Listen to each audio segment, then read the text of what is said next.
और अभी professor Arun Kumar sir कह रहे थे कि करुणा के सागर महाकारणी तथागत गौतम बुद्ध। तो करुणा किसको कहते हैं? करुणा कहते हैं दया करने वाला। ऐसा दया करने वाला तथागत गौतम बुद्ध को जब उनकी महापरिनिर्वाण हुआ था, डेथ हुई थी, तो एक नाई था, उसने तथागत गौतम बुद्ध को अपने घर पर आमंत्रित किया भोजन के लिए। जैसे हम भिक्षुओं को भोजन दान करते हैं, वैसे से हम लोग यहाँ पे हैं, तो हमें भी अभी भोजन दान किया गया। तो तथागत गौतम बुद्ध को भी भिक्षु जो नाई थे, उन्होंने अपने घर पे खाने के लिए आमंत्रित किया। तो उन्होंने मशरूम खिलाई और उस मशरूम में जहर था। क्या था? जहर था। जहर होने के बावजूद भी तथागत गौतम बुद्ध को पता था कि ये जो मेरा घर पे बुलाकर जो मुझे भोजन दे रहा है उसमें जहर है, तो उन्होंने उसका तिरस्कार नहीं किया, उसे मना नहीं किया। जो उसने दिया तथागत गौतम बुद्ध ने उसको स्वीकार कर लिया और खा लिया। उसके बाद कुछ ही समय बाद तथागत गौतम बुद्ध की डेथ हो गई। तो तथागत गौतम बुद्ध ने उसे आशीर्वाद दिया, अप दीपो भव, अपना दीपक स्वयं बनो। और तथागत गौतम बुद्ध, हम लोग कोई हमें मारने की यदि कोई चेष्टा करे, कोई हमें मारने का, तो तुरंत उस पर प्रहार करते हैं। ऐसे महामानव तथागत गौतम बुद्ध, जिसने अपनी मृत्यु को भी त्याग दिया, ऐसी करुणा करने वाले महामानव तथागत गौतम बुद्ध को हम नमन करते हैं। और बात आई अभी 2570वीं त्रिविध बुद्ध पूर्णिमा जो हम सेलिब्रेट कर रहे हैं।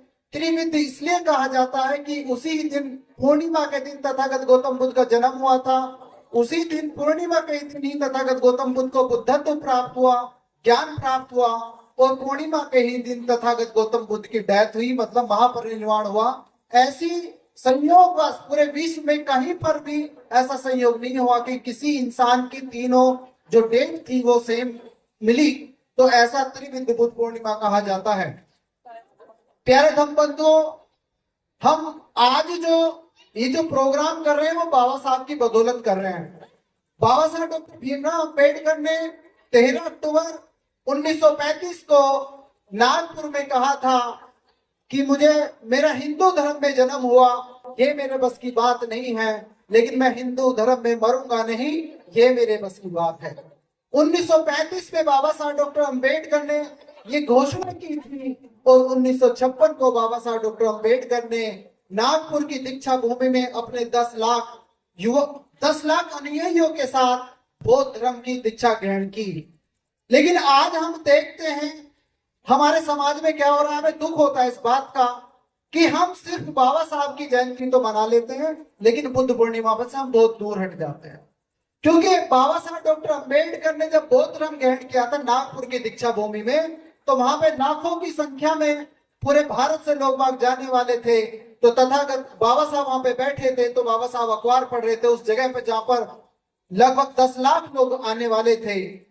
तो बाबा साहब जब बैठे थे तो कुछ लोगों ने देखा कि अरे बाबा साहब तो बाहर बैठे कुर्सी पे, तो वो देखने लगे। जब बाबा साहब प्रोग्राम स्टार्ट होगा तो स्टेज पे बाबा साहब दूर से देखने को मिलेंगे, यहाँ तो हमारे साक्षात हमारे सामने ही बाबा साहब बैठे हैं। तो उन लोगों ने लाइन लगाई और बाबा साहब डॉक्टर अम्बेडकर के वो लोग पैर छूने लग गए।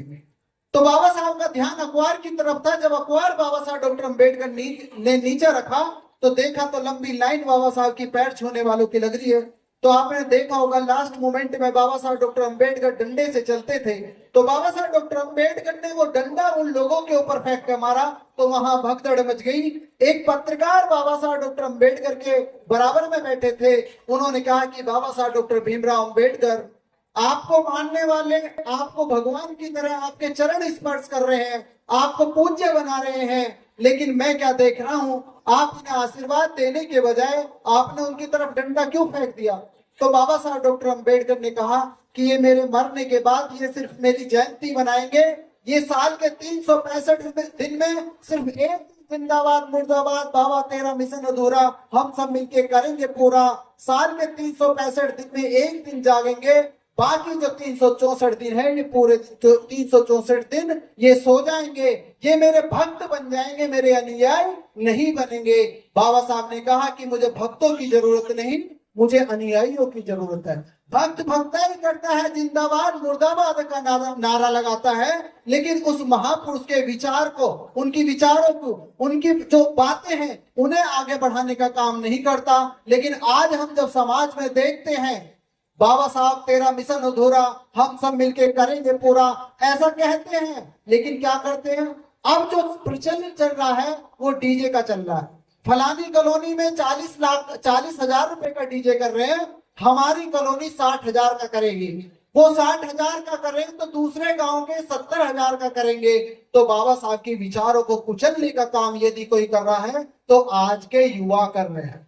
वो नशे का पालन करते, नशा करके उसके बाद नारा लगाते, नील उछालते हैं। उन्हें बाबा साहब के विचारों से कोई नहीं मतलब, सिर्फ बाबा साहब के विचारों की हत्या करने का काम कर रहे हैं। बाबा साहब डॉक्टर अंबेडकर ने कहा कि जिस दिन मेरा संविधान मर गया उस दिन समझना है कि मैं मर गया, इसलिए आपको संविधान को बचाना है। हमारे संविधान के लोगों की पढ़ने की तो बहुत दूर की बात, उनके घर तक में भी संविधान नहीं है। तो हम लोगों को, स्पेशली मैं युवाओं को टारगेट कर रहा हूं कि बाबा साहब डॉक्टर अंबेडकर ने क्या करने के लिए कहा।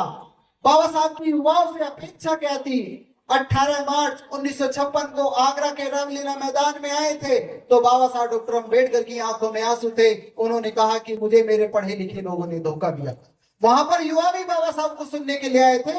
उन युवाओं ने बाबा साहब ने उन युवाओं को कहा कि मेरी युवाओं से अपील है कि पढ़ाई कंप्लीट करने के बजाय, छोटी मोटी नौकरी करने के बजाय अपने समाज को जन जागृति का काम करो, अपने समाज को जगाने का काम करो। लेकिन आज हम क्या देख रहे हैं? युवा कोई जगाने का काम नहीं कर रहे, वो सिर्फ और सिर्फ बाबा साहब के जातिवादी गानों पे, जिस महापुरुष ने, जिस महामानव ने पूरा जीवन जातिवाद को समाप्त करने के लिए लगा दिया, आज फिल्मी गाने बनाए जा रहे हैं उस जाति के नाम पर और लिखते हैं the great Jatav, the great चमार, जाट सभी जात।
हेलो।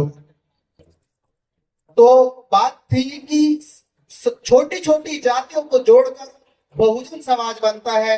जब जिस दिन हम छोटी छोटी जातियों को जब हम जोड़ेंगे, तो जैसे तथागत अभी हमारे प्रोफेसर अरुण कुमार सर बता रहे थे कि भीड़ कम है, तो कभी भी मैं भीड़ से आकलन नहीं करता कि कहाँ पे किसी प्रोग्राम में कितनी भीड़ है, क्योंकि तथागत गौतम बुद्ध ने जब पहला उपदेश दिया था सारनाथ में, तो उन्होंने कहा था कि पाली भाषा में चरित भिक्खवे चारिकम बहुजन हिताय बहुजन सुखाय अंतानु हिताय लोकानुकंपाय आदि कल्याण मध्य कल्याण अंत कल्याण, कि हमें ऐसी विचारधारा का प्रचार प्रसार करना है जिसमें बहुजनों का हित हो, जो बहुजनों का कल्याण हो। तो हम लोगों को बहुजन समाज बनाना है।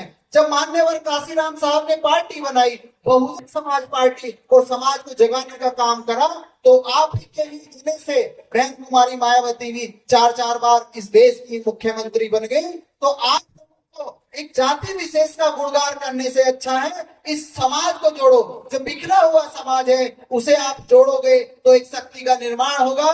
जब शक्ति का निर्माण होगा तो जितने हमारे महापुरुषों के फोटो लग रहे हैं उनका सपना साकार होगा और इस देश में आप शासक बनोगे। क्योंकि समय कम है, बोलना बहुत सारा था, आपने मुझे समय बोलने के लिए दिया, उसके लिए अपने बहुत बहुत धन्यवाद।